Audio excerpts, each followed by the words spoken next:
Good evening, ladies and gentlemen, and welcome to the official Oscarina nomination coverage for Snatcher. Snatcher is a cyberpunk graphic adventure game originally developed for the MSX2, PC Engine, and others before it. Was remade for the Sega CD version, which launched in 1994, 6 years after its original release. For those wondering, the game's earliest release date after 1989 is 1992 on the PC Engine Super CD-ROM 2, which qualifies it for the year 1992. The version we've chosen to compete is the 94 Sega CD version and is within 3 years of the PC Engine Super version. The PC Engine version added a third act and provided some additional story and dialogue choices, while the Sega CD version was specifically designed for a Western audience, which means it comes with an English translation and some censorship, but also leveraged the more advanced hardware along with some minor story updates. Did you get all that? I think so, yeah. Yeah, this is... Repeat, please. Let's go back over the entire first portion of that.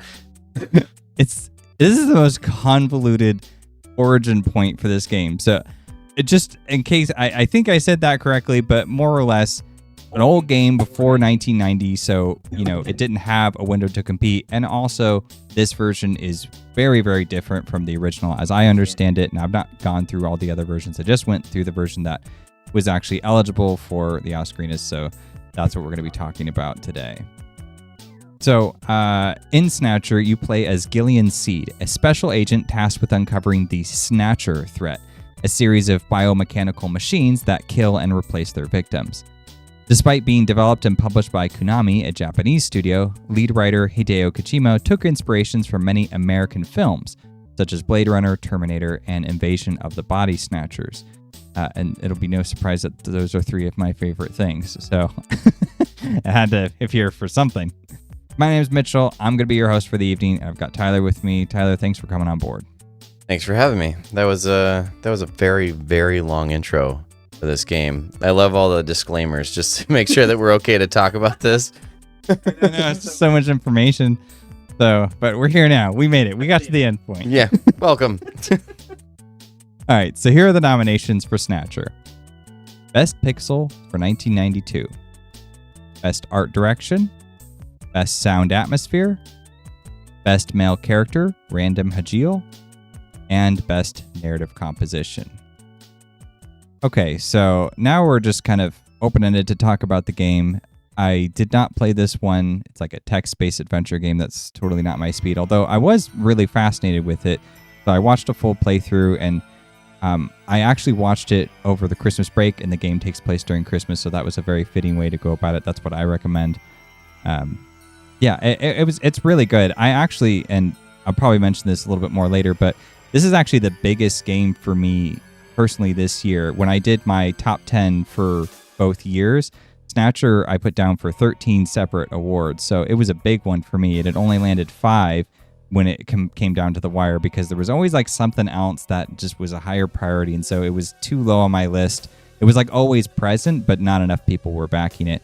But it did get a good 5, and it probably the most important things, especially art direction, which I'm going to have a ton to say about. But what's your background with this game? Honestly, a lot less than yours. I did watch a little bit of the gameplay. I really liked the style of it, I think is what drew me in, because I noticed right away that like Blade Runner type aesthetic. So I loved that. I love the noir kind of, I don't know. It's a style. It's light. It's a lot lighter than a typical noir, but it was there enough to draw me in. So I appreciated that.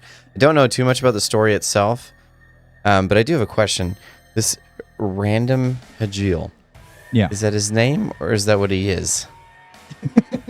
That's his name. Okay. That's an interesting, like, why did they call him Random? Like, that's a cool one. Wow. Call him Random. Well, his name might make a little more sense, but I'm going to have to wait until we get into story spoiler territory later on. Because, this is a big thriller mystery type game. You're basically a private eye. You're a Blade Runner. You go around, you interrogate and investigate situations. Yeah, exactly. Well, no, he's a junker, actually, is what it's called. Is you kill the Snatchers and then you junk them, I guess, is the idea. It's written by Hideo Kojima. Like, I don't know what to tell you. Like, the names are as good as they're going to get. I wonder, did you ever look up if that's a maybe an improper, what's the word I'm looking for? Translation. Like, what's the original word, do you know? I don't know, actually. That's a very good question. I should look that up later. I admittedly did not do a lot of research in the other versions. I know Corbett did. And Corbett and I actually sat down and wrote the script for this episode. So you're going to get a mix of his and my thoughts kind of interspersed throughout. And I'm just here for fun. Pretty much. But it gets you, talking about the game, some exposure to it. You're welcome. Okay, so let's kick things off with art direction then. So the first thing we're going to want to highlight is the fact that this is a text-based adventure, or nowadays it'd be called a visual novel. In many ways, Snatcher surpasses the expectations of both of these genres, and it does so by heavily borrowing from more cinematic influences. For reference sake, a text-based adventure is a game that is played primarily with text, as in, visuals are kept to a minimum if they exist at all, and the gameplay involved is literally just selecting text options, and then the game feeds text back to you. And then, of course, a visual novel is similar to this, but they have a greater emphasis on the visuals. Typically, you're presented with some kind of room and a character in the center, and they're speaking directly to you. You, as the player, often exist in the game world as yourself, though that isn't always the case. What is true, though, is that these are both very minimalistic genres. Snatcher has roots in both of them, and I may at times refer to both of these genre inspirations interchangeably, just for convenience sake, but notably Snatcher has a pronounced influence from film as well. It also doesn't fall victim to the kind of passivity visual novels often implement, because there is still a good sense of player agency here, which is very unusual for them. I know this isn't all exactly art direction specifically, but I'm trying to provide some kind of context for what expectations for this kind of game would have been versus how Snatcher elevates the form by putting such tremendous focus on its visual presentation. So, in a text-based game such as this, what visuals you have are going to take center stage. A sizable chunk of the screen is dedicated just to depicting where Gillian is at a given point. And you can actually see Gillian in the game world itself. Sometimes it's a POV shot, sometimes he's there presently, and that's very cinematic in a lot of respects. And these backgrounds are often animated, whether it's a ceiling fan, an escalator, or the flickering lights from a neon sign, or the crackling of a bonfire. The world of Neo Kobe is not nearly as stagnant as it is in most other games genre. And there's a huge amount of variety too in terms of where you go and the number of perspectives you'll see, making for a much more expansive world than would typically be produced for another game of this type. The world itself is a moody, futuristic, cyberpunk city, but the color palette is surprisingly vibrant and simple, giving a sense of warmth and attractiveness, as you can probably see from the visuals here. The context of the story is grim, but it's kind of a lively grim. The art serves to contrast with the subject matter so that you identify with the attractive characters and prevents you from feeling like your job of sleuthing through a city on the verge of dystopic collapse doesn't feel so miserable. I'd rather feel miserable. This is why I'm playing the game. Yeah. I want to be in this world where I don't have any hope or joy. Just decrepit and falling apart. That put me there, where people's bodies are getting abducted and replaced with cybernetic machines. I will say that the premise sounds phenomenal. Like, it sounds like a show that I'd watch for sure. Yeah. Oh yeah, it's a great TV style premise. Gillian and his wife have lost their memories, and so they're going through this separation. And Gillian actually does a good job of trying to keep in touch with her and be like, hey, we have something here, maybe we can reclaim that. And she's more reluctant, or I guess hesitant. But then you also have, he's got to find a new job, and so he gets hired as kind of an outsider to deal with the Snatcher threat. And it's always a cool premise, I think, when you're a detective. And like you said, that's very TV idea. It leads to long-form storytelling where you can investigate and slowly unravel the plot. And you specifically weren't much into it just because of the style of gameplay, correct? Just the text.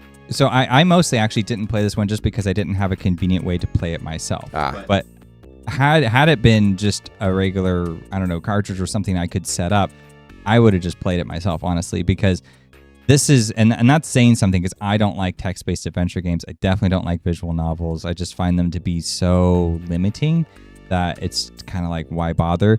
But this game, it's like a movie, and we're probably going to end up saying that a lot, but it just does such a fine job of not only making the visuals look good, but they have cinematic camera angles. And so you get pulled in, and then the text too, it gives you the choice to, investigate something and what do you want to look at, who do you want to talk to, what question do you want to ask. There's a tremendous amount of choice just within the text-based menu, and it actually felt simple and intuitive and attractive to me, because I looked at that and went like, this is a game I could sit down and play even though it's just text, because I'm making meaningful choices about how to progress the story and the world. I ask what I want to know more about. I go where I want to investigate or interrogate, and I think that's super cool. I think like if you're using text-based adventure, this is a really great execution of that format. So you think that it addresses most of the issues you have with this type of format in Absolutely. a way that gives you agency enough to keep the story compelling and not so, I don't know, linear, I suppose. Yeah, 100%. Okay. I think the story is good, and the way in which you get to participate in it. And I mean, it's not gonna. It's again, like, it was up for 13 awards. Like, I had it on my list, but it was kind of like, if I'm penny pinching between like Contra 3 and Doom and this for best gameplay, you can see where the competition gets fierce, because when you think of a text-based adventure game or a visual novel, they're not usually the cream of the crop when it comes to game design. And that's not necessarily meant as a slight against them. It's just that they are minimalistic. They use very, very minimalistic parts. I mean, it's almost like comparing short stories with a novel. It's not quite the same magnitude. There's just not as much room for substance, is what you're saying. Right, but right. Even with its minimalistic style, it's up for art direction. Right. And so with art direction, it surpasses those limitations that you would expect. Yeah. Yeah, because like being a graphic adventure means that, unlike in other games, all you really have is text, which means the visual expectation is intensified. If all you get is an image, then all you have is to put your effort into making that image one that does a great deal of heavy lifting in terms of moving the story forward, creating visual interest and making the environments feel like something the player can actually interact with. And I think Snatcher does an excellent job of that.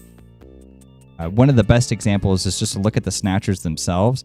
Obviously, they're heavily inspired by Terminators, but contextualized with its other themes that we'll get to shortly, it's clear a lot of effort went into making the Snatchers both frightening and intricately built. There are even instances when the camera angles play a role in enhancing the visual flair. So for instance, there's this moment here where you pan over and you see what appears to be an inactive Snatcher hanging on the wall. You pan away, and then you pan back, and the Snatcher's gone. In this moment, it wouldn't work if you had a basic image that revealed the entire room to us and was just stagnant like you would see in a visual novel. So the idea that we need to build suspense is something that the visuals end up being in charge of conveying, because you don't have that many other tools. Sounds like something that directly affected Paranormal Activity. You get the cameras tilting, and something changes every time it pans back. That's awesome, though. I love the suspense version of not a cyberpunk, a noir.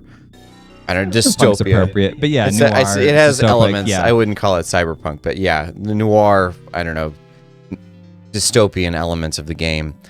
But I appreciate all the references. I mean, these are all movies that we nerd out over. So seeing them all in a game that we can interact with is... And these are over inspirations, which, I think is obvious. But, something like the opening sequence, a couple of shots in there are almost the spit-in image of shots you see from the original Blade Runner, and they just rebuilt them entirely in pixel art, which is, showing their inspiration on their sleeve. But it also is a good way of kind of tying ideas together and getting you in the mood. So if they overused it, I think it would have been more of a problem for me. But because it was like one or two instances just to kind of get the theme and the flow going, the merging of these ideas is actually really good. But anyways, I'll go ahead and throw up some shots that I particularly like here.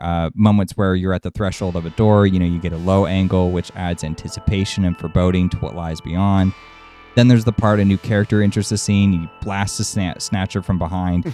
And, the way the light is used to shroud this newcomer makes us wonder who is this guy and if we should trust them. So that's a great use of using the visuals to help convey the story where text would have been too boring.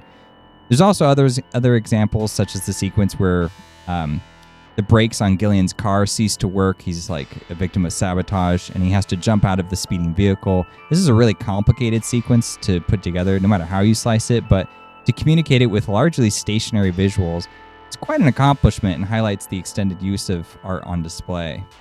It gets more interesting every time you talk about it. Yeah, I mean, it's going to be difficult because you're going to need to get a Sega Genesis console. Then you're going to need to get the CD attachment and then hunt down a copy of the game. That's ridiculous. And then you can play.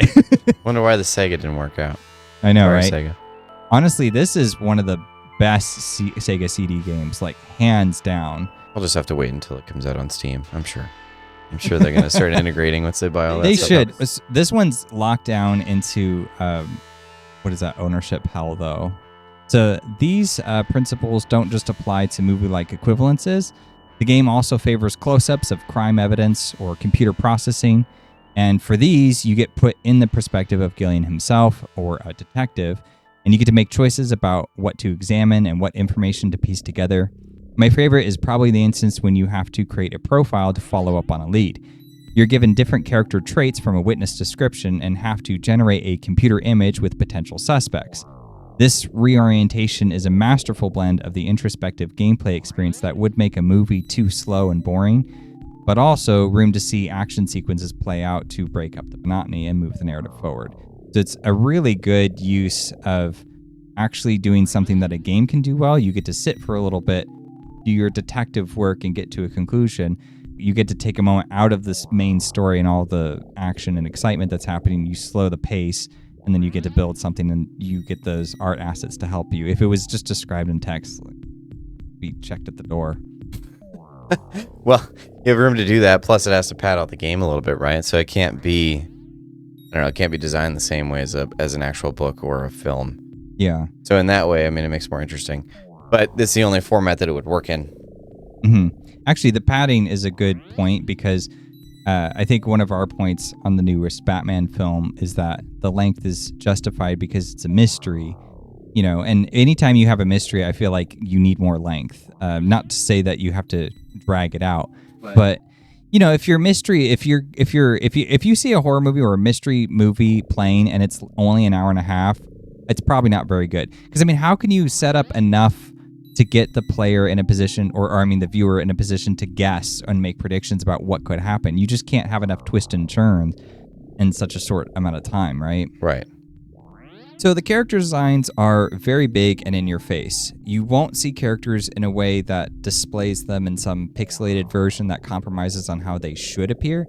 Instead, they're big, they're bold, and basically function like an actor. If you were to take a still image from any other game this season, or even against many modern titles, and hold the two images, you know, far away from someone, they will be able to identify the Snatcher image much easier due to its bright color, up close and personal shots of the characters. And that's really good. These characters have unique designs that make them clearly distinct from one another. It also has voice actors, and the voice acting is actually top-notch. It's really good.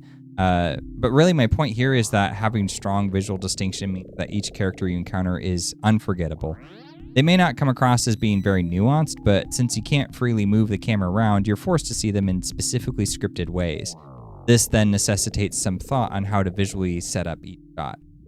You don't have any gameplay control outside of text options, so the question becomes, how do we take the player from one screen to the next in a visual way that connects so that the experience has sensible flow? Not an easy challenge, but it's also not a moving picture. You choose to enter a room or get into your car or visit someone at their apartment for questioning. So it's entirely player driven, and the cinematic qualities serve the important role of respecting players. Now this only covers half of the execution.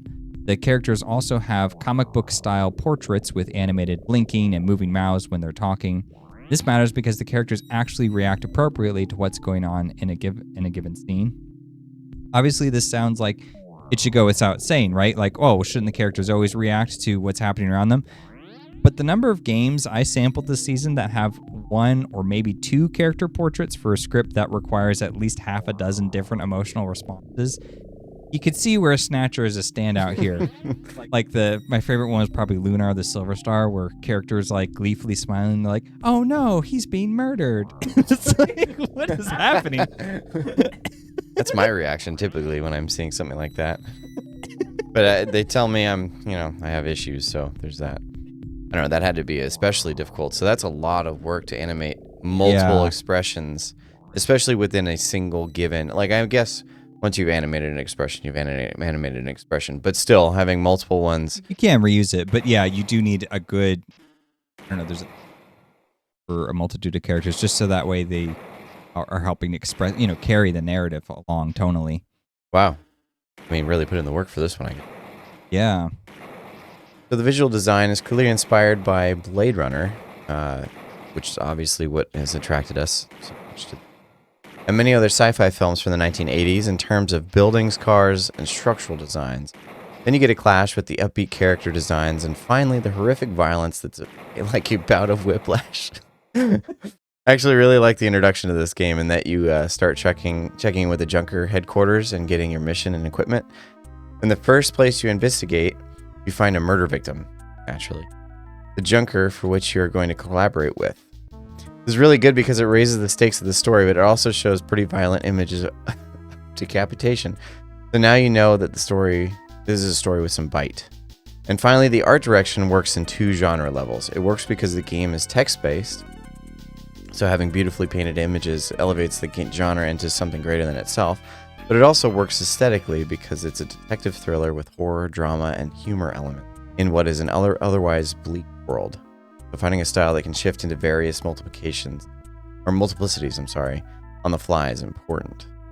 Yeah, I'd agree with that because I like the mixture of genres here that I've seen. And like I said, I have minimal experience with the game, but obviously hearing synopsis of it, seeing some gameplay, hearing the soundtrack, because we did listen to a lot of that.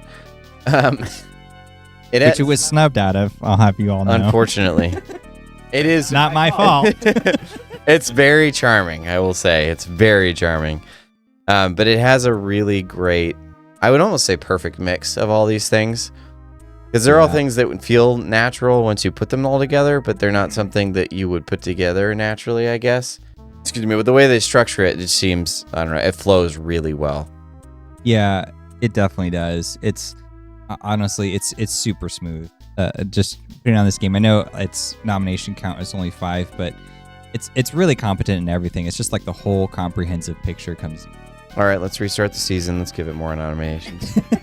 No, we're not going back. We're going to go back. Too much work. No, we're going back. We're going to have to rewrite all these scripts. We're going to have to replay all these games. I'm going to have to take everybody in and do a whole lecture on how they snubbed this game. Let's just record a lecture and make that the season. Like, you should have chose Snatcher. Oh, boy. We'll just refer them back to this episode. No, we're actually going to talk about sound atmosphere now. So, in terms of actual sound design, it's adequately sci-fi cyberpunk sounds that elevate an otherwise stagnant interface. Since there is little to no motion, apart from some background animations, during most sequences in game, sound becomes more prominent as well to help retain the mood and imagined actions of the characters. So it works in tandem with the visuals to create an immersive environment that would otherwise have to be achieved through imagination or text, basically. And there's no category for best imagination, so that's out. We should change that. Get some immersion in there. We're not doing that. That ship has sailed.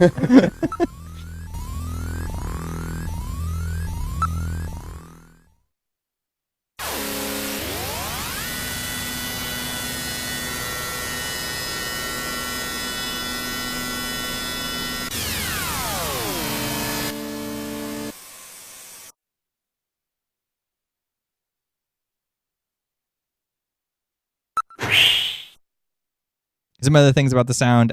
Sound cues ping revelatory discoveries by the characters, but also shocks and surprises to help merge the player with Gillian's perspective. These are relevant because there are a vast number of dialogue and investigation choices to select from, so cluing the player in on when they've selected the right thing to progress is vital because it signifies progress, whereas the alternatives mean you very likely would miss the moment of discovery and therefore think you still need to press the situation further.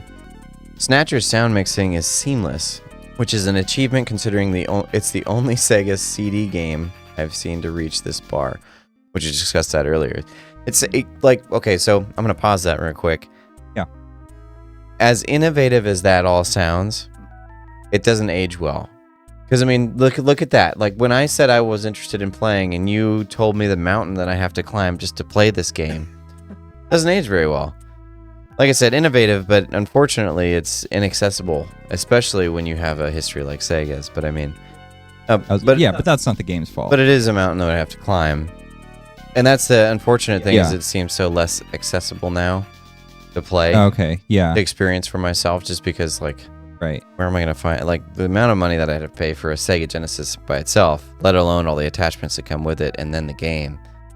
Yeah, I don't know what the going rate for that is if you're buying on eBay or whatever, but yeah, I mean, it's because it's in a weird space. The Sega CD doesn't have a huge library. If I'm not mistaken, it's like in the hundreds. I don't even know if there is 100 Sega CD games, to be honest with you. It's not a lot. It's a very small number. I think it's definitely bigger than the 32X, which was another attachment that they added to the Sega Genesis. Eventually, it just fills your room. You're just like, pretty much, yeah. Welcome to the Sega.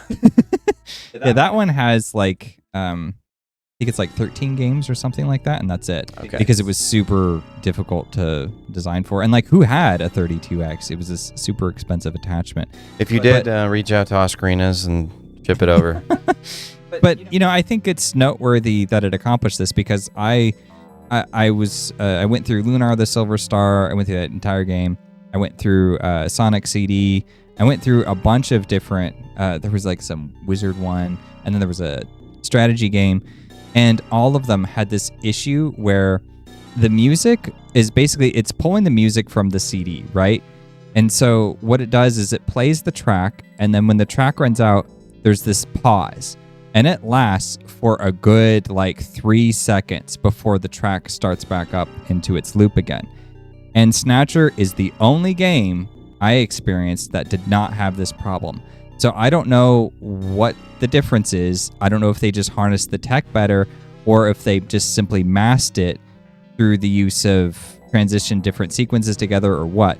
But they did something to make sure that the music would play in a seamless way as opposed to every other Sega CD game that I came across. So, and people keep saying like, well, it's probably like an emulator issue or whatever, but I should have found at least one other that did not have this problem, and I couldn't find it. So I say it's a point in Snatcher's favor for just good technical sound design. It's probably a similar issue that we had with like Loom last season, where the people that were working on it just understood what they were using and used it the best they could. Mm-hmm. I don't claim to know that much about the background of it, so I'm not going to make any assumptions past that. But yeah, credit to them for that. Yeah, I mean, it's very cool because it means that it's demonstrating there is a space to use the tech in this specific way. The Sega CD doesn't have a lot of noteworthy games. They're not critically acclaimed, most of them. They're not tremendously remarkable from a historical perspective. But Snatcher is kind of an exception to that rule, and you can see why. It understands that, okay, I have a CD, so what am I going to get out of that? I'm going to get cool visuals. I'm going to get a good, strong, clear sound track. So let me implement those things to actually enhance the game experience. So from that perspective, it's pretty rad. The game features, it's got voice actors as well, in addition to the cinematic style cutscenes, in both of which are extremely common for games today. But, this is a truly original idea for the time. And leveraging film techniques from a visual perspective has some obvious limitations, but these limitations don't exist when it comes to sound. So it's really just a seamless auditory experience that I do think is award-worthy for sure. And it makes it worth... I don't know, if it's such a cinematic experience, even if you don't get to play it, watching it later, watching someone play through the game seems like it would be just as compelling because it has all these elements going for it. Right. And it makes it compelling just by that. Because you innately feel the effort put into something. And so, like I said, the more we talk about it, the more interesting this thing gets. Well, it's about to get even more interesting with the whole can of worms that is the characters and the story. So we're going to talk about Random Hajil, who's up for best male character. He's not the main character. He's actually an opportunist bounty hunter who reveals himself to be a true friend and ally to a greater cause. He saves the day with more gravitas than many other heroes, and initially you take him for a Han Solo type of scoundrel because he's so passionate about making money. You instinctively assume he'll become a rival with uncertain loyalties, and then when he demonstrates the opposite by making greater and greater sacrifices to wipe out the Snatchers, we realize he's much more noble than we initially gave him credit for. So, you're a cop, and you're going around trying to solve the Snatcher problem for the government, basically. And Random is just there to make a buck. And so he's a hired bounty hunter, and they get a commission whenever they take out a Snatcher. And so we got to ask, is this a rivalry? It's nice-spirited. Perhaps just Random being cocky and Gillian being a bit by the book makes for a fun pair. But Gillian isn't catty about having some help, even though he is a bit jealous underneath it all. But also, Random has the skills to back up his claims and is genuinely helpful, such that you kind of end up loving the guy. What great story is Elite without a scoundrel? That's what I say. Exactly. It's like this Random is ours. Yeah, I mean, the English voice actor, he gives an excellent, if slightly over-dramatic performance that's utterly memorable. And, the guy has a leather jacket and a motorcycle. Like, he's just rad, man. So you're saying all the girls love him. And all the guys love him. Everybody loves him. He's everybody great. loves him. Everybody wants to be him. And then you have our main character who's jealous of him. Well, because Gillian's kind of I don't know. It's interesting. I did compare the voice actors, actually, in someone's review. They were contrasting them. The voice actor for the Japanese version of Gillian is like, tough. And then the English voice actor for Gillian is like, Random, what are you doing here? And he's kind of like he like makes you think of a Disney character or something, like an old Disney character.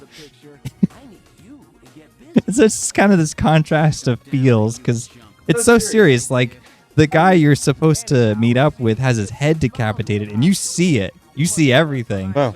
And then Gillian's like, what should we do next? This seems to be a problem. Yeah, basically. How do we solve it? I'm glad they didn't make any kind of stupid joke. Like, we'll never get ahead in life or some garbage. No, there's none of that. Thank They God. play it straight. Well, that's where the script does work, actually. It doesn't veer off too much from where the characters are saying things that's not appropriate for what's going on in the story, which is a big issue in a lot of contemporary movies and TV shows nowadays, but we're not going to get into that. Staying on track with Random. He adds a mix-up to the story with the induction of a character that A, he adds to the world, and B, he creates a strong presence that it elevates the narrative overall. So you play as that junker, right? The government-funded special agent tasked with hunting down Snatchers with the larger goal of solving the Snatcher threat for good. Random is a bounty hunter. He's just in it for the money. By having him dip in and out of the way, it makes the world feel much more real and lived in because it provides an example of a realistic outcome from a situation like this. It's totally believable that they would just hire some bounty hunters, pay them to take out Snatchers and not really address the problem head on. And so, he makes, just by existing, he makes the world come alive because it's, this is a believable outcome for this setting. And then he also adds that extra bit of stakes to the story. Well, it seems like whenever you have some of these types of stories, you've got this character who is really just a survivalist, right? But I think it's interesting because you automatically start connecting those dots when you see someone like this. And, it's an outsourced bounty hunter. Like, who does that for a living? But in this world, it would be natural because you would do that to survive. You get paid more, and it's dangerous. So you're kind of getting, I don't know, you're probably some kind of adrenaline junkie. You're just like, I'm going to go. Well, he very much is an adrenaline junkie, for sure. Yeah. Yeah, the thrill of hunting down the Snatchers is genuinely appealing to him. Right. But this is your job as the main character, whereas Random's it's not. It's an interesting contrast that they typically put in, and it's subtle, but it pulls you into the story a little bit more just because you're like, you start connecting those dots on what caused him to be this thing, and it builds the world in your head without them having to do much work. So I'm probably going to blow your mind here. Oh, man. But I'm going into spoiler territory. So if you don't want to know this, you're going to have to plug your ears I'm for a going to minute. plug my ears. But it's revealed by the end that Random is himself a Snatcher. He is. Oh, my gosh. He defies his own creator, too, and he prefers to destroy his own kind, apathetic to whatever reasons determine his actions, which raises an interesting question about free will, along with being plain badass. If Random is programmed to hate the Snatchers, isn't he just following his programming? But in true bro fashion, he doesn't care. As a character, his values are crystal clear and unchanging, and given that he's a machine, it makes sense he would stubbornly follow his programming to a T. All right. So, spoiler. He's a Blade Runner. And now it's going meta. All connects. Yeah. They want to put this game in allegiance with what was it? They're always trying to connect Alien and Predator together, and then sometimes they want to throw Blade Runner into that too. Well, Blade Runner and Snatcher. Alien are connected. They are officially Now. Sure. Even though I don't think they were when they were made originally. you had the Whaling Corporation and stuff. Like you had elements. Okay. And that's still the only connection that it's got. Unfortunately. Oh yeah, I guess they were always connected because of the Whaling Corporation. That's fair. You just won't get the crossover. I mean, The crossover. you see the androids fight. I don't know. This one seems like it's a little bit more direct. Like it's kind of neat that you have a Blade Runner-esque. It was almost like someone watched the movies and was like, well, why didn't they do that? And then they were like, well, I'll just make the game myself, I guess. Yeah. Now you have random. No, you got random. Which it's the name's not jiving with me. Yeah, I don't like the name either. It's got to be a poor translation. That's what I'm going to go with. That's my headcanon. I'll take that. Yep. Okay, let's talk about the narrative. So Gillian is in a new town. He gets acquainted with his new duties and quickly finds himself filling the shoes of a recent victim. Since you investigate the body of your fellow junker, it heightens the dramatic tension that follows you until the end because you... Dun, dun, dun. But I mean, that's good storytelling. Like it appropriately sets the exposition where you get acquainted as the newcomer. You are a newcomer from a narrative point of view, but also as a character. And then you go on your first mission, and when you're doing that, it pretty much locks you into a fairly stationary room.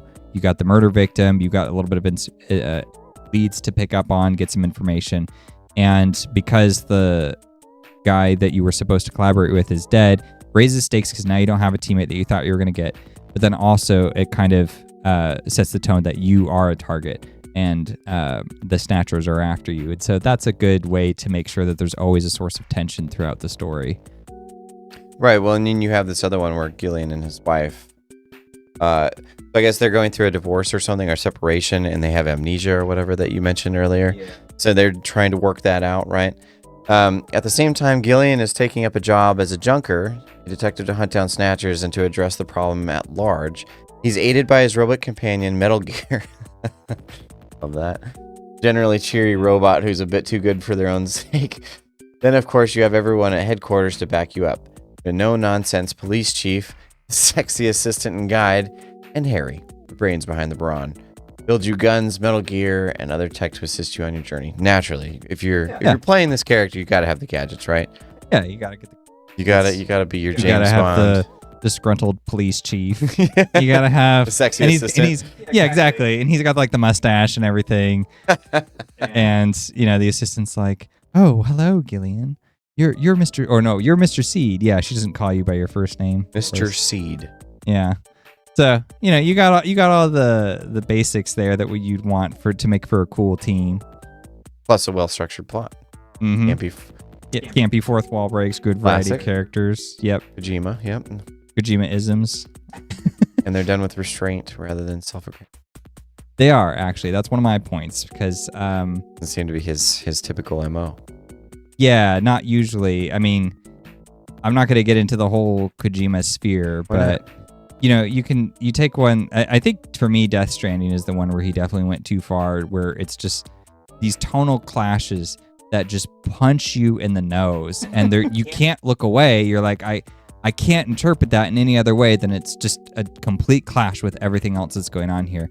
So I don't even know what to call it, because it's like a fourth wall break, but it's almost like an element that exists in a different story, but now it's here and you just have to deal with it. You're talking about Snatcher, or are you talking about Death Stranding? I'm talking about Kojima's style. Okay. And the fact that he has something that's a particular part of his style of design that is kind of hard to describe, which is why he's so noteworthy in the gaming landscape, because it's just so unique. But it seems like a fourth wall break would be necessary in a game like this, right? Because it's trying to include you in as a character. I mean, I get that you're playing as Gillian, but still as that type of visual novel, like you're intrinsically involved.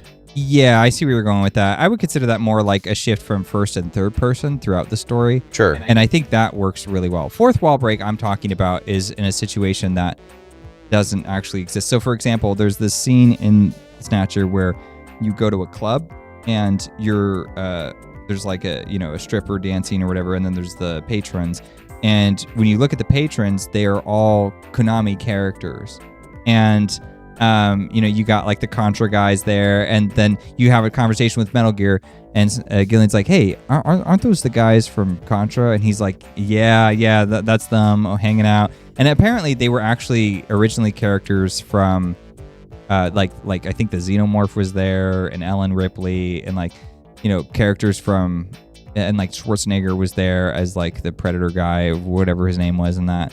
That's originally what they were, and then they were worried about licensing issues, and so they just replaced them with Konami branded characters. Yeah, but I mean, it's this fourth wall break, right? It's something that it's something that exists in your world that shouldn't really exist here, and then they have this conversation about it. So that's what I mean by the fourth wall break. So he was just directly nodding at what inspired him. Mm-hmm. Rather than letting the story do that itself, which it's clearly already doing. Right. Yeah, well, and that's the whole thing, is like he takes it like too far. I mean, you could put that on a plaque, probably, that statement I just made. But this applies to one person and one person alone. We'll let you guess. Yeah. To actually get off that one, a point Corbett made was that the pacing was somewhat odd for him. He said that the first 60% of the game is fine, if a little slow. And he said that 30% after that is very gripping, from basically from the veterinary hospital sequence until the monologue at the end. And then that last 10% felt very rushed to him. I didn't totally agree with this. I mean, it's based off of Blade Runner. Blade Runner is a slow ass movie. If you've ever seen it, that is one of the slowest movies I think ever made. I don't know why it needed to be that slow, but it is. So I kind of was like, hey, this is like Blade Runner. What's the most memorable thing about Blade Runner? It's slow. And I also just like my sci-fi, slow. The more slow and the more boring it is, the more I'm interested. That's how I like my sci-fi. I wouldn't use boring. It's still compelling, but it has to be paced properly. Like, it's got to have those elements that keep you involved.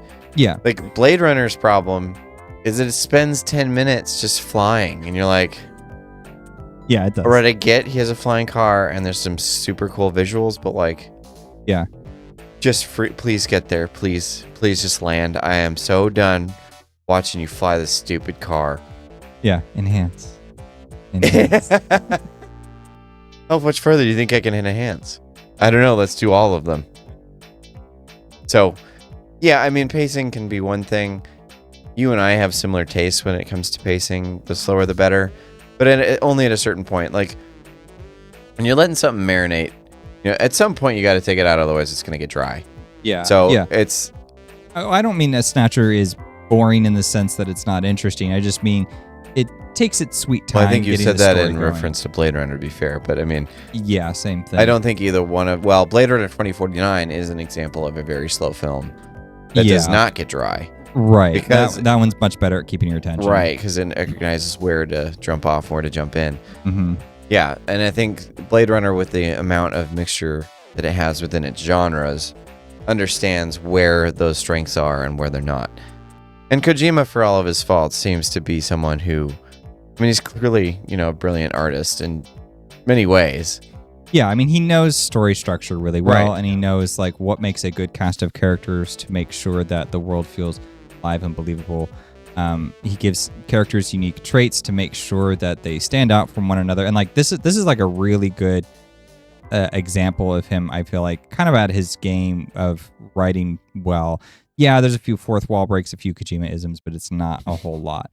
For the most part, I think it's pretty solid. I'd like to put a list together of Kojima-isms. Just Too many. Too many. I don't want that list.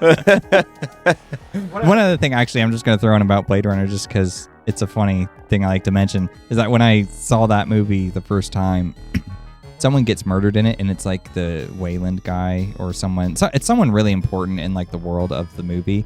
And then I think about an hour passed, and I remember watching it, and then I blinked and went, oh, wait a minute, he murdered some guy. That's right, I forgot that happened. So it's like Talk that. about Like, delayed reaction. it was so long before I finally reacted because nothing had happened in the movie for such a long time. And so when something did, I didn't notice it, and then I had this massive delay, and then I suddenly was like, oh yes, right. Go back. Okay. Rewind, enhance. Yeah, rewind and enhance. Well, jumping back into Snatcher so we don't get too far Yeah, off the Snatcher's track. not that bad. So if anything, this is a compliment to Snatcher. Yeah. You don't go 30 minutes per like, oh, Murder. that was important. I got to go back and remember why. Well, on that though, Act 3 shows the crew putting together the pieces of everything they know so far until they locate the hideout. This recap reaffirms how far you've gone and resets the stakes of the final conflict. Opening and ending conversations were really awkward and weird, which is, I imagine, what Corbett was saying was rushed, right? It was just that last 10% that was kind of crammed in and pushing you through. That's probably a part of it because the ending is, you basically find the person responsible for the Snatchers, and then he just exposits to you for like 10 minutes, and then the game ends. So Nothing like those monologues, right? Yeah, basically. This was my evil plan all along. Yeah, I honestly didn't mind that too much. That wasn't really a problem for me. There was definitely a sense that I wanted a little bit more. In fact, there was like this almost gap of information. But yeah, I don't know. To each their own. I was kind of okay with it. It felt like it was worth just revisiting. But I felt like the opening was a little weird because it's just the conversation between Gillian and Jamie is a little awkward and just sort of like happens, and you're like, oh, okay. And then when the game ends, it's got another really weird scene that just makes no sense. I don't even really know how to put it into words. And believe it or not, this is a scene that Kojima apparently had no involvement with. So he didn't even write it. He's like had no context for it. So I don't know whose idea it was to add this, but after you defeat the whole conflict, there's a sequence where Gillian and Jamie have gotten back together and they're going to like hop on a plane, I think to like Los Angeles or something like that. And they're going to like live for, I don't know. I don't remember what they're doing. And then there's Mika, the secretary that he was like talking with throughout, who was helping him solve the case the whole time. She's there. And also this other woman, Katrina, who's like some 18-year-old kid, and like her like relative or her father was like a victim or something like that. I don't remember. It's been a while since I went through it. And they're just, all three of them are like standing there having this little chit-chat conversation as they're about to board the plane and take off. And it's just so strange. It's like, why the hell are they here? Like, why are, like, if the goal of this story, if like narratively he was just supposed to get back together with Jamie, why are these other women just like hanging around? It's almost like the two of them are like, well, maybe there's a chance he'll not be with her. It's like The Bachelor. Yeah, like waiting for the it's like rose that. or whatever. It's weird. It's like, what is? It's so strange. It's so surreal, and it kind of left me just feeling like I had experienced a different game. So somehow, someone was able to Kojima-ism without him there. Somebody read his style and was like, I know what to do here. Yeah. I got this. But I mean, these are really brief scenes, and I don't know, maybe they come across better to other people. So that aside, the game can be genuinely funny, such as, you know, it gives you the text option to pray when Gillian's vehicle's brakes don't work. So you run through all the different things you could try to do, and then the Metal Gear's like, well, they all failed, and then it's like you can just select pray. Yeah. Also, Corbett had mentioned that the game actually has quite a bit of lore, and he said that there was like alternate timelines, was well thought out and explained pretty thoroughly. It's great to see details about how the modern day technology is affecting people, society, and politics in interesting ways. He also said it was interesting technology inventions that make Neo Kobe feel like a real place and not a cookie-cutter cyberpunk world.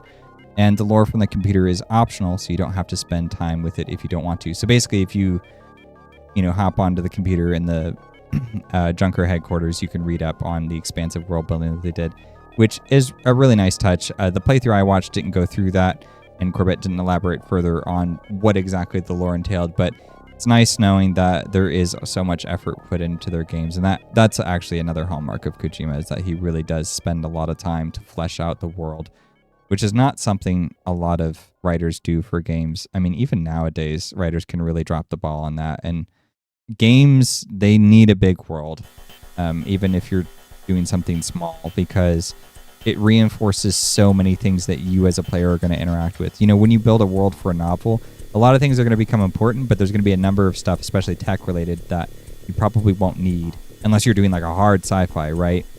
So I thought that was good too. Like I said, it comes through when you care.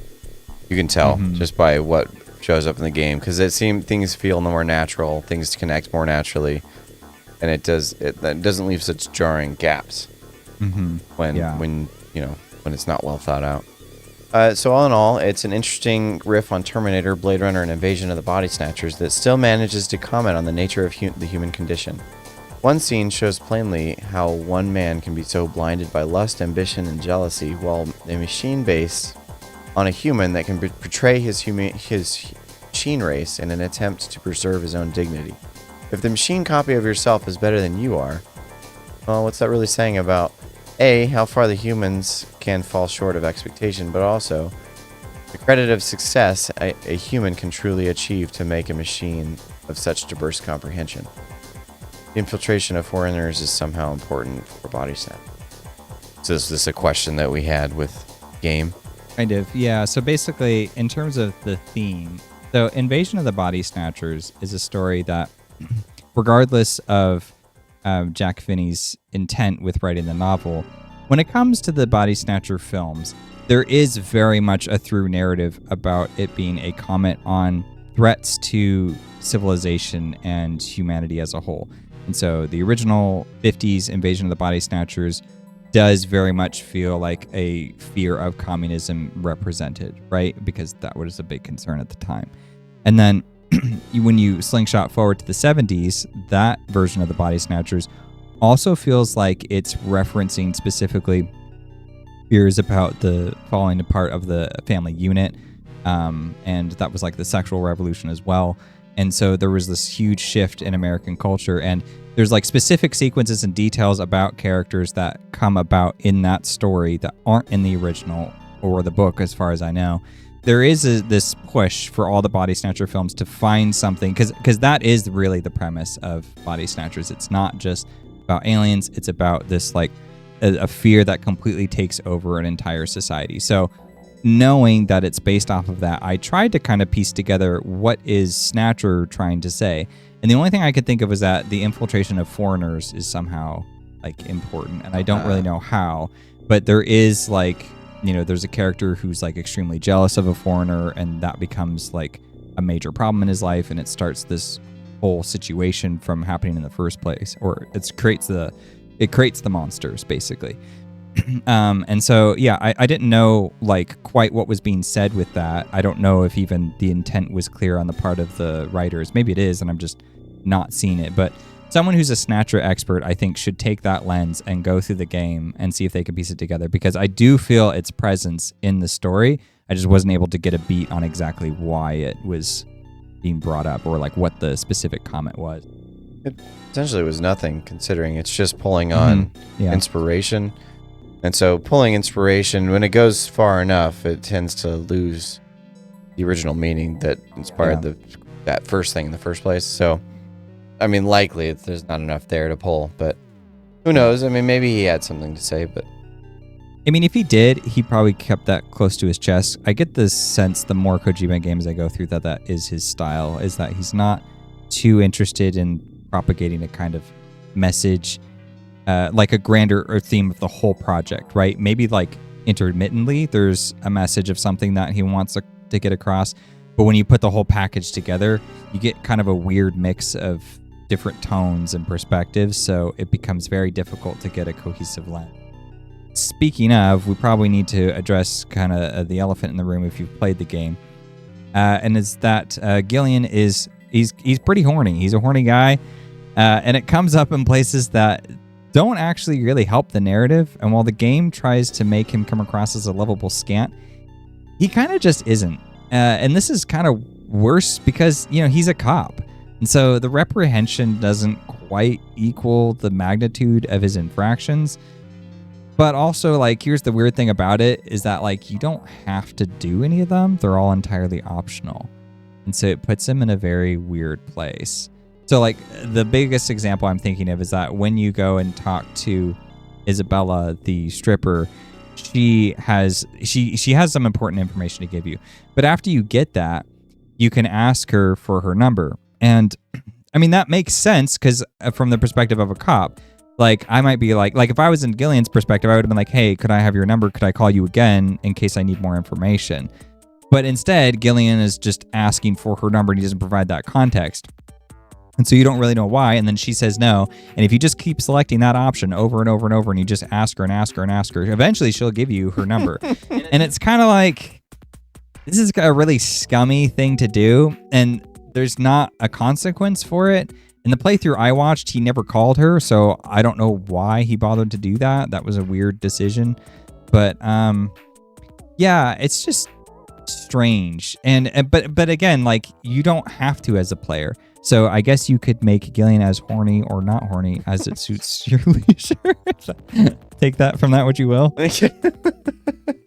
I think that it says interesting things about the world, but that's true. It depends on what lines you're trying to push, I guess. Mm-hmm. Because I don't know, that's just a moral failing in general, right? That's never... Yeah. Like those type of characters are typically put into stories where it's a critique on that type of behavior, or it's a warning on what this culture or this behavior can lead to, right? So it's like don't. So it's an interesting thing that they just kind of throw it in there as like this is just how he is, but he's also lovable. It's like, wow.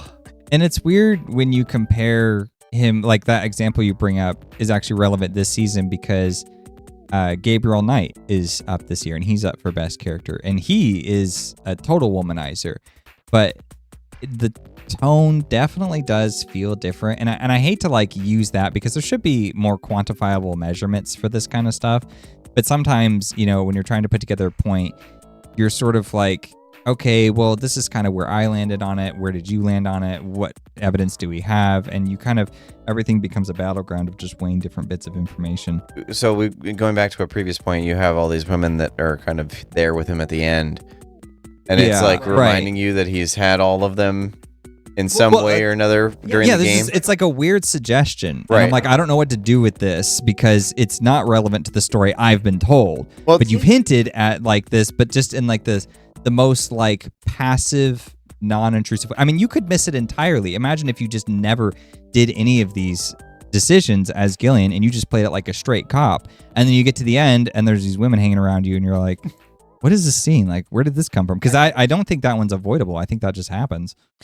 Yeah, I think that arc typically has a closure that makes it lovable, right? Like when you... Yeah, he's supposed to get together with his wife. Well, there... Yeah, because they get their memories back and they remember who they were. So it's like, okay, all this rest of this. Well, okay, so there's that. But what I mean is like when you look at something, Casino Royale is a good example, right? Okay. He's a womanizer.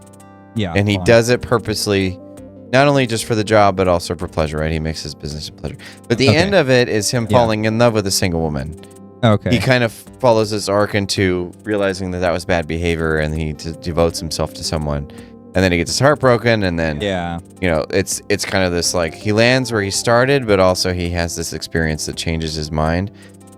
And so I think the nature of Snatcher is that it's confusing because it's not an arc; it's just a this is just part of the world. That's the point. Yeah, like, that's the knock against the narrative comp is that it just is there, and you're like, I don't know what to do with this or how it like really enhances. Well, only in the fact that it clashes with them trying to make him a lovable character, because now he is definitively not, because we don't connect with someone on that level, at least most of us that are decent moral human beings. But like that, you're not gonna have someone going like, this is good, he got back with his wife and he's got 3 other girls, man.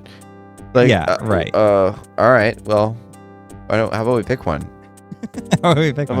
We show some devotion and character.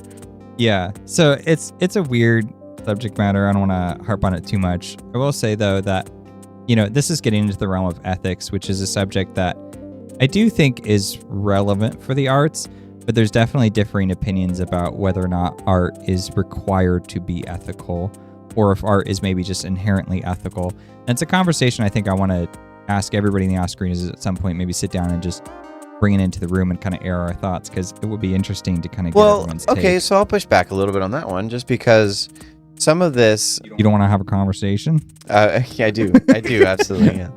No, because this one, and I'll try and bring it back to Snatcher here, and then we'll move on, because we do need to get moving in some of these topics here. Yeah. Is that this one, it just has to have some value narratively, right? It doesn't have to be telling you something specific, but bringing up a moral quandary. Oh, I didn't mean use it to kind of like a Snatcher as the example. I just meant like abstract. I think, but what I'm saying is that the only reason that this has brought up a discussion is because it's giving you two conflicting narratives. One is that he's this lovable character that you're supposed to be like, oh, it's just Gillian. It's like, yeah, but there's instances where that is just like, oh, it's just Gillian. And then there's instances where like, no, this is morally uncomfortable. This is not something that makes him lovable in any way. And so the only reason that this discussion came up was because there's no clarity on what it's trying to do narratively. It just exists for you to struggle with. Whereas like, if you're just bringing up a question of like, well, this is just the world, it doesn't seem like it does enough to establish that on a level that you can understand. I think that's the problem, right? Specifically because they have the wife narrative in there. Right. If they didn't have that, then it might be a little bit more for it. Yeah. Understandable. Or I wouldn't be all for it. I would take that back. Be all for it. He's got like 6 girlfriends. I just mean I would be all for him being whatever kind of character you want to make. But because like you said, it creates a contrast. It's like, so wait a minute, is he trying to put recover this relationship, or is he just kind of a playboy, party boy? And that's just it. I can do either one. I can't do them together. Well, just make it clear as to why, I think, is the problem. Because even if he does end up... Anyway, I'll leave it there. I think we got enough there. So yeah, I think that wraps our thoughts on Best Narrative Comp. So let's talk about its Best Pixel nomination. All right. I'll just start with this. There's something genuinely engaging about the style of play. Unlike many other point-and-click adventures, choosing everything through a menu of options actually gives the player more control because you dictate what you want to invest in. And it's a cinematic adventure. It's not merely a movie, but it borrows enough cinematic elements to construct a more immersive world. But you get to feel like a true detective, with the benefit of adding time to pore over evidence and ask questions and gradually uncover the truth. Somewhat like a TV show, like you said, but everything else does connect to a larger narrative. And of course, you are the method through which the story is unlocked. So if you don't solve the case, you don't proceed. So in terms of like its other categories, the other characters are pretty good. There's some good options in there. I thought Jamie was handled pretty well. I thought Metal Gear was a nice little companion assistant. For all his flaws, I did think Gillian was a fairly good protagonist to follow as well. I thought the gameplay was decent. That you get to do like discovery things when you investigate, and you get to learn all interesting stuff about the world and the lore. And then the interface is great. You get a ton of options, but it's ultimately very simple to figure out how to progress. The text interface is less, unusual commands like combine or merge this item with that, and most point and clicks just make that really difficult. Where this is ask question or examine photo, and it's just cut and dry. And in fact, like look and investigate is really all you need. And in the opening of the game, when it puts you in that room where you've got to investigate a situation, you have to choose the option to investigate like multiple times to get everything out of it. And that teaches you that throughout the game, there's going to be situations where you won't get everything from someone just because you asked once. You do have to prompt. So there is an expectation in the game that you kind of push up against some of these characters who are giving you a front, or examine your evidence a little bit deeper. And I do want to kind of talk a little bit about the direction here, but I'll try to be brief because I did think it was in my view, it was on par with Gabriel Knight, but I'm sure Corvette's going to have a laundry list of things to mention for that. But in terms of direction for Snatcher, the narrative energy has good momentum. Your controls, while highly limited, involve all the things you'd want to do, such as investigate, go to places, talk to people. So you have all the pieces you need. There's always seems to be a new visual cutscene or close-up whenever something significant in the story is going on, not to mention audio cues for discoveries and revelations. The direction for the game focuses visually and auditorily on the many twists and reveals in the narrative, creating a synthesis with its investigation gameplay. Some decisions are handled for the player through a single text option, but others, such as dialing a phone number, have the player input each piece by themselves. And while this is less convenient, it is an appropriate way to help the player feel like a detective, right? You're very much put in Gillian's shoes also. Your shooting segments come up unexpectedly such that it keeps you on your toes the whole game. They don't overuse them. They don't overstay their welcome. And they mesh with the narrative. It's a slow burn until you find one of the Snatchers, and then you got to fight off some robots. They're only in places during important story moments. Yeah, very much to drive the narrative forward. You get all sorts of funny, interesting, fourth wall breaking dialogue from time to time by choosing interesting investigation options. And these are nice little rewards for the player. It's a truly cinematic experience with such extremely minimal materials. And whenever you get something wrong, Metal Gear or some such will give you a new hint as well. So that's the other interesting thing, is that if you're poking for information, struggling a bit, and after a while, Metal Gear will give you a tip and be like, hey, well, maybe we should do this, or offer some advice. Which, I mean, that's very common nowadays, but that's a huge benefit. I mean, at the time, they would give you an instruction manual or say, go get, Nintendo Power, go get the guide. Otherwise, screw you. You're not getting any help. Yeah, I mean, it seems like it'd be more natural to have an in-game character that's supposed to be helping you anyway actually help you. Exactly. Yeah. I'm gonna maybe look over here, you idiot. Yeah. Have you examined this hard enough? I don't think we covered the entire room. Come back in here. Also, we can't move the game forward until you found this thing under the bed. Yeah. I don't think he ever says anything that direct, but honestly, he might. Who knows? It's really hard to put into words, but Snatcher left me with a remarkably pronounced, dare I say, out-of-body experience. Something about the story and the way it pulls you along is alluringly irresistible. You can find examples of other auteurs in gaming from this era, like Shigeru Miyamoto comes to mind for Mario Brothers and Zelda. And then you have people like Jane Jensen, who made Gabriel Knight, of course. And you can see how one person will heavily favor gameplay and the other will heavily favor story. So the brilliance of Hideo Kojima is that he's an all too rare example of someone who made both elements a top priority. He isn't just a failed filmmaker or someone who sees the medium as something for children. He genuinely engages the player and pushes the medium to utilize literally anything that might make for interesting experiences. There's no favoritism with him for either gameplay or story because he all too frequently is content to let the foundation of each falter, not excessively, but spontaneously in order to make the work more personal and original. And so there's something to be said for that. Even though he was more the writer than a director for Snatcher, it really is a testament to what can be done with shoestring tools. Perhaps the best argument here is really just to say how much I enjoy going through Snatcher, even though I literally cannot stand the genre of a game that it is. And that's one of those taste arguments. Don't really like the style, but if you give it, some good flavor, all right, I'm in. Yeah, well, I mean, you've convinced me already, so I think I'm going to start my search and see if I can play this somehow. Yeah, honestly, just watch the playthrough. And I would do, one that's fast because it is a pretty long game. It's not if you do like the guy who's like beats it in like 8 hours or something, but that's still a good 4 episode or 8 episode sequence if you take it in that way. Yeah, really fun game, pretty original, very unique among the Best Pixel nominees. So if you're curious to play Snatcher yourself, then yep, I'm sorry to say that it's not going to be easy. You gotta hunt down the original Sega CD copy. You gotta hunt down an older release of the game on older hardware. You could do that. Get like an MSX2 that was only released in Japan. Maybe that's your route, Tyler. You'll go and find one of those online and boot it up. I'll do my best. Yeah. All right. Well, I think that covers it. So, do you have anything else to add? I don't think so. Like I said, I'm gonna have to watch a playthrough or figure out if I can figure some way to play it. All right. Well, thank you, ladies and gentlemen, for joining us tonight. Thank you, Tyler, for backing me up here. Yeah, happy to be here. Thanks for having me.